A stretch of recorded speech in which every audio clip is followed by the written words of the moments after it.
Auzubillahi minasyaitonirrajim. Bismillahirrahmanirrahim. Terima kasih kepada penguasa majlis kita pada petang ni, Timbalan Fungsi Tetap, Ketua Pemuda UMNO Malaysia, Datuk Dr. Ashraf, Naib Ketua Pemuda, Saudara Syahril Hamdan, Wakil dari MKT, Datuk Sahar, Datuk Rahman, Datuk Zali, Barisan Kepimpinan Esko Pemuda, Ketua-Ketua Pemuda Negeri, para perwakilan yang dirahmati Allah. Terima kasih.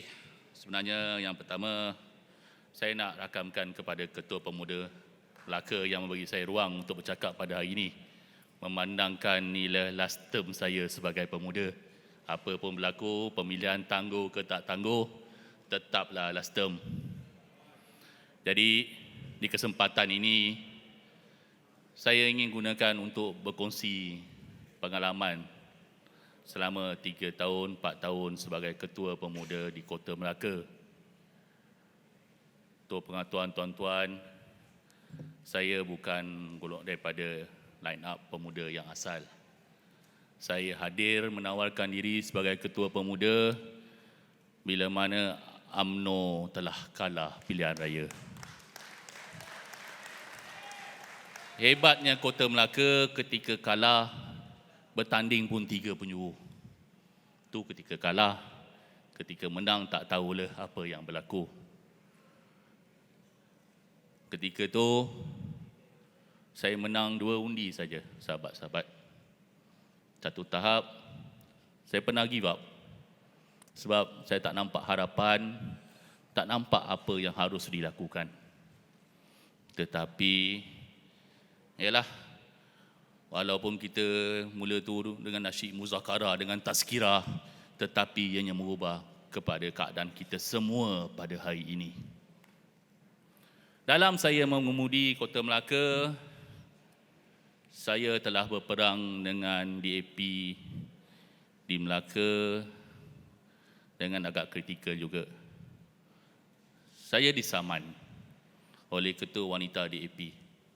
Bermakna selain daripada Dr. Ashraf sendiri yang disaman oleh Mak Sabu, kalau sebelum ni sahabat kita Papa Gomo yang disaman Syed Saddiq, saya orang ketiga yang disaman oleh DAP atas tekanan yang saya buat DAP dalam pemberhentian orang-orang Melayu yang bekerja di Hospital Putra. Tapi sayang, baik-baik kata yang saya gunakan dianggap keterlaluan oleh mahkamah. Jadi di peringkat pertama, di mahkamah seksyen, saya tewas. Saya dihukum dengan bayaran pengajaran sebanyak RM150,000. Saya dihukum untuk meminta maaf kepada Ketua Wanita DAP selama 30 hari berturut-turut di dalam Facebook Pergerakan Pemuda UMNO Kota Melaka. Saya diarahkan oleh mahkamah untuk membuat kenyataan maaf di setiap akhbar utama di Malaysia selama sekali siaran. Mana mungkin kita nak minta maaf pada waktu itu? Mana mungkin kita nak melutut kepada DAP pada waktu itu? Saya teruskan buat rayuan kepada Ketua Pemuda Malaysia, saya mengadu dan membawa harapan. Ketua Pemuda Dr. Ashraf membantu saya menghantar peguam muda daripada UMNO Malaysia yang diketuai oleh saudara Esko kita, Nik Saiful. Ada tak Nik Saiful ini? Jadi, bila dalam proses rayuan, saya kena terlebih dahulu membayar bayaran denda yang telah dikenakan.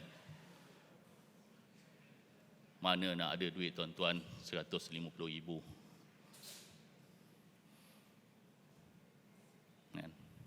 Satu tahap saya dah bersedia dah untuk bankruptcy, pergi matilah, nak jadi apa jadilah, kan. Yang penting muka parti jaga dulu. Terima kasih. Terima kasih kepada sahabat-sahabat kepimpinan yang membantu saya. Walaupun tahap waktu tu rasa macam mengemis nak minta bantuan, tapi hakikatnya kepimpinan UMNO tidak pernah mengecewakan. Terima kasih kepada Badan Perhubungan UMNO Negeri, Datuk Seri Rauf. Terima kasih kepada Yang Berhormat Ketua Menteri. Terima kasih kepada Timbalan Perdana Menteri pada waktu itu, Datuk Seri Ismail Sabri. Terima kasih kepada Datuk Seri Johari Ghani. Terima kasih kepada kepimpinan Pergerakan Pemuda UMNO, Saudara Syaril Hamdan, Saudara Kabin dan seramai mungkin kawan-kawan yang telah membantu saya menyediakan bayaran denda untuk diletakkan sebagai cagaran. Terima kasih kepada Ketua Pemuda UMNO Kota Melaka. Terima kasih kepada Naib Ketua Pemuda UMNO Kota Melaka yang bersama-sama berusaha dengan saya untuk menyediakan bayaran. Tak dapat saya lupakan bagaimana saudara Fairul berusaha. WhatsApp habis semua menteri yang ada kat Malaysia ni, mohon bantu saya. Terima kasih Along, jasa dan budi tetap saya ingati. Perbicaraan diteruskan di peringkat Mahkamah Tinggi. Saya kalah lagi, dan ketika kalah itu adalah waktu pilihan raya negeri. Rayuan lagi untuk tangguhkan. Takkan kita nak minta maaf pada waktu pilihan raya negeri. Tambah lagi 30,000. Tak tahu mana nak cari. Tapi tak apa. Kita penting lawan. Seterusnya, saya lawan lagi. Tapi kalah kali ketiga dah tak boleh nak lawan lagi di Mahkamah Rayuan. Tapi pada waktu tu, saya menerima nasihat kepimpinan untuk membayar dan meneruskan permohonan maaf sebab sedikit sebanyak ketika itu saya telah dipilih, telah dibantu oleh tuan-tuan untuk menjadi wakil rakyat, dan pada masa yang sama negeri Melaka telah mula mendapat mandat. Permohonan maaf di Facebook baru je bermula minggu lepas. Permohonan maaf di Surat Khabar Berita Harian dan The Star pada hari Isnin yang lepas, dan permohonan maaf di Sinciu Cipoh baru saja hari ini. DAP di Melaka tidak bersuara sebab mereka tahu kebenaran yang nyata bahawa pembuangan pekerja orang Melayu, orang Islam itu benar dan nyata. Cuma baru-baru DAP yang diketuai oleh Adli Zahari yang tengah bergelak gembira. Tapi tak apa, hari ini hari mereka. Kita pastikan bersama gelak ketawa itu hanya untuk setakat ini sahaja. Terima kasih saya yang pertama tadi, saya rakamkan kepada kepimpinan, kepada sahabat-sahabat semua yang membantu saya ketika menghadapi tekanan. Terima kasih kedua saya ingin rakamkan kepada semua yang membantu ketika Melaka dilanda bencana.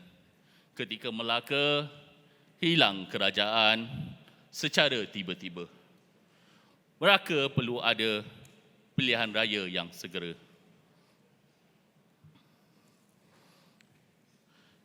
Kepimpinan UMNO yang diketuai oleh Datuk Seri Presiden dan Timbalan Presiden berani membuat perubahan yang luar jangka. 83% muka baru dicalonkan dan tindakan ini mengejutkan kawan ataupun lawan. Terima kasih kepada Datuk Seri Presiden yang mengutarakan janji. Terima kasih kepada Ketua Pemuda Malaysia yang mengusahakan 4 tempat untuk pemuda bertanding sebagai calon di Bumi Melaka. Terima kasih kepada Datuk Seri Abdul Rauf, Pengerusi Perhubungan Negeri Melaka, kerana bersama dalam membawa perubahan yang tak disangka. Kami tahu Ianya tidak senang untuk berubah. Ianya tidak mudah untuk mengubah. Tetapi akhirnya kita bersama membuktikan ianya tidak mustahil untuk dilaksanakan. Terima kasih saya yang ketiga. Bila mana pilihan raya mengejut diadakan, pastinya semua ada yang tak kena. Ada saja yang tak cukup di mata, ada saja yang tak sempurna. Terima kasih ketiga saya khusus untuk semua jentera UMNO seluruh negara daripada negeri, bahagian, pemuda, wanita dan puteri yang bekerja keras memastikan kemenangan Barisan Nasional di Melaka. Membantu Dr. Akmal mempertahankan Merlimau dengan perbezaan undi paling besar. Mengesahkan PKR bukan lagi dominan di Melaka bila mana Datuk Rais membenamkan Samsul Iskandar di paya rumput. Dan membantu saudara Fairul Nizam mengajar erti kesetiaan kepada mantan ahli UMNO Datuk Seri Utama Idris Harun di Asahan. Saya secara khusus bagi pihak Kota Melaka, terima kasih diucapkan kepada Negeri Perlis yang diketuai oleh Datuk Seri Syahidan Kasim dan isteri yang ada sentiasa berusaha. Terima kasih yang tidak terhingga kepada UMNO Sabah yang diketuai oleh Datuk Seri Panglima Bung Mokhtar atas kerja yang luar biasa. Dibantu oleh Datuk Yaakob Han, Barisan Kepimpinan Bahagian, pemuda, wanita dan puteri yang berkampung di Kota Melaka seramai hampir 300 orang selama 2 minggu. UMNO Kota Melaka buat pertama kali ada 2 kerusi UMNO. Satu merampas kembali kerusi UMNO yang kita kalah dan satu kerusi MCA yang kita ambil alih setelah mereka tewas 2 kali. Terbukti adunan jentera bahagian dan jentera bantuan boleh menghasilkan kejutan. Di Teluk Mas, pengurusi perhubungan Perikatan Nasional Negeri Melaka ditewaskan. Di Duyung, mengesahkan UMNO di hadapan. Meletakkan setiausaha di AP ketika itu, meletakkan Pesuruhjaya PAS ketika itu duduk di belakang. Terima kasih kepada Barisan Pemuda, esko-esko yang turut bersama, tinggalkan keluarga seketika demi memastikan kejayaan sahabat-sahabat di Melaka. Hutang budi dibawa ke mati, kalah menang bukan persoalan. Keberadaan di sisi menjadi ikatan. Dalam Barisan Harapan yang bekerja keras, mana mungkin saya melupakan sumbangan dan bantuan. Kluster menteri diketuai oleh Naib Presiden Parti dalam diam. Analoginya, umpama dalam perlombaan rally, jentera menyiapkan kereta, kluster menteri turut membantu sama mengisikan minyak supaya kereta ini tidak terhenti di tengah pertandingan. Tidak dilupakan juga terima kasih kepada pemimpin yang kini menjadi selebriti, yang menjadi idaman kini.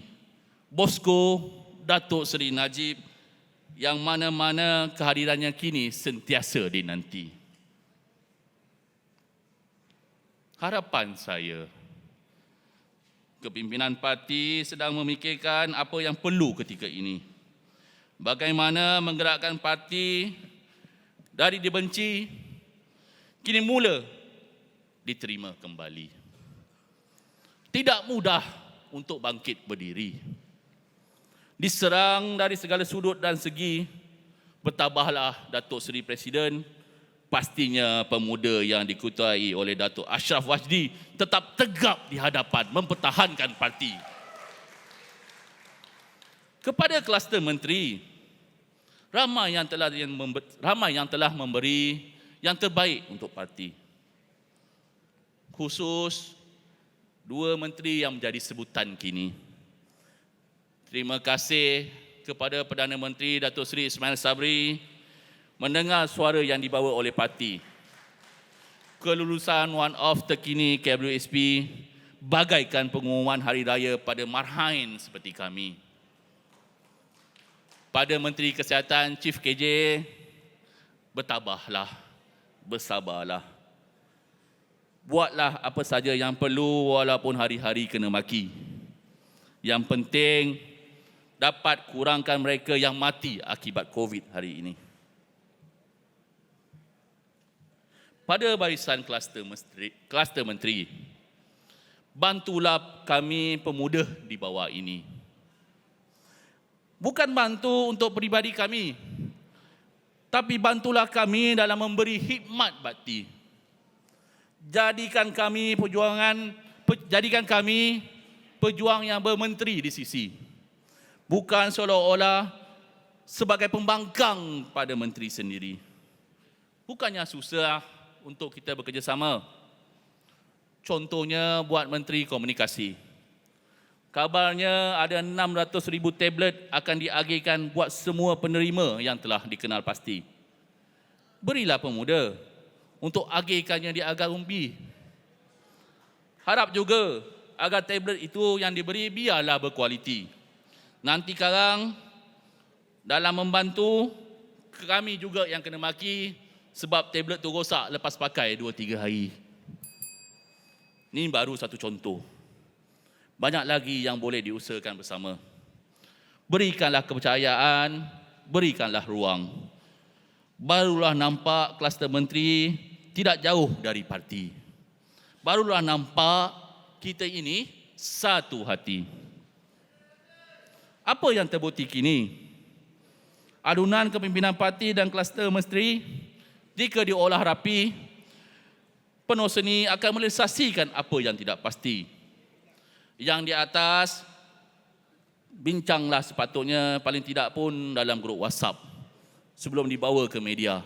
Tak payahlah masing-masing nak berlumba menyatakan pendapat secara terbuka tanpa mengira hati sahabat-sahabat kita yang lain. Penyokong-penyokong kepimpinan, janganlah nak melatah-latah seolah-olah kiamat esok hari. Baik kepimpinan parti, baik kluster menteri, satukan hati pimpinan Melayu ini. Satukan jiwa dalam batasan agama, ketepikan perbezaan demi cita-cita yang sama. Jangan biarkan kami, pemimpin muda, terpinga-pinga. Bimbinglah kami dengan memberi contoh yang mulia. Jangan biarkan kami rosak dalam sengketa yang sia-sia. Jadi pemimpin di atas sana, hargailah pemimpin muda ini ketika ada. Jangan dicabar kesetiaan mereka. Jangan dicabar kesetiaan mereka ketika kalian tiada apa-apa. Bawalah mereka bersama dalam menempuh gelombang kebangkitan semula. Serahkan baton kepimpinan pada waktu yang sepatutnya. Pandang-pandang juga kepada ketua pemuda kami yang telah berusaha berjuang ketika tiada apa-apa. Kalau wanita boleh mohon setara dengan timbalan presiden yang bijaksana, apalah salah angkat ketua kami yang terbukti berusaha keras ke kerusi naik presiden untuk membantu parti ke platform yang lebih tinggi dan luar biasa. Jangan sia-siakan mereka. Akhir kalam, apa bukti kejayaan sesuatu kepimpinan? Ianya bukan berapa banyak sijil akademi yang mengesahkan ilmunya. Ianya bukan berapa tinggi pangkat yang disandangnya. Ianya bukan berapa banyak gelaran yang ada sebelum namanya. Ianya bukan berapa banyak pingat dan bintang di dada. Tetapi kepimpinan itu tentang berapa banyak perubahan kebaikan yang dibawa. Berapa banyak doa kasih sayang yang diterimanya. Bagaimana jasa budi yang ditinggalkan sebagai bukti tanggungjawab telah terlaksana. Dan berapa banyak penyambung kepimpinan yang dihasilkannya. Wabillahi taufiq wal hidayah. Assalamualaikum warahmatullahi taala wabarakatuh. Melaka mohon mencadang. Terima kasih. Yang berhormat Muhammad Nur Helmi bin Abdul Halim mewakili Negeri Melaka.